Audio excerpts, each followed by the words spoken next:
നമ്മളൊരാളെ നോക്കിയിട്ട് പറയത്തില്ലേ, don't be worried, ഇത്രയും അങ്ങോട്ട് പാനിക്കായി പോകാതെ എന്ന് പറയുന്ന ഒരു ആശ്വാസത്തിന്റെ വാക്കില്ലേ.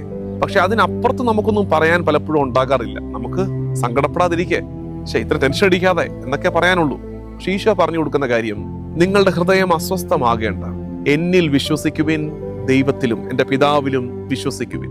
ഇവിടെ വിശ്വാസം ഫെയ്ത്ത് എന്ന ആസ്പെക്ടിനേക്കാൾ trust me, put your hope upon me, എന്നിൽ നിങ്ങൾ പ്രത്യാശ വയ്ക്കുവിൻ എന്ന് വെച്ചാൽ, ഇപ്പോ നീ ടെൻഷൻ അടിക്കുന്ന, ഇപ്പോതാ ഇത് കേട്ടുകൊണ്ടിരിക്കുന്ന നേരത്തും വല്ലാണ്ട് ഉലച്ചുകൊണ്ടിരിക്കുന്ന കാര്യങ്ങൾക്ക് എന്നിൽ നീ പരിഹാരം കണ്ടെത്തും, എന്നിൽ നീ ബലം കണ്ടെത്തും, എന്നിൽ നീ ആശ്വാസം അനുഭവിക്കും. അത് പറയാൻ ലോകത്തിൽ കർത്താവിനെ പോലെ മറ്റാർക്കാണ് പറ്റുന്നത്? ഇന്നത്തെ കാലത്ത് പ്രത്യേകിച്ച് ഈ സ്ട്രെസ്സും ഡിപ്രഷനും ഒക്കെ വല്ലാണ്ട് കോമൺ ആയിക്കൊണ്ടിരിക്കുന്ന കാലത്ത് നമ്മൾ ശ്രദ്ധയോടെ കേൾക്കേണ്ട കർത്താവിന്റെ ദൂതാണത്. നിങ്ങളുടെ ഹൃദയം അസ്വസ്ഥമാകേണ്ട,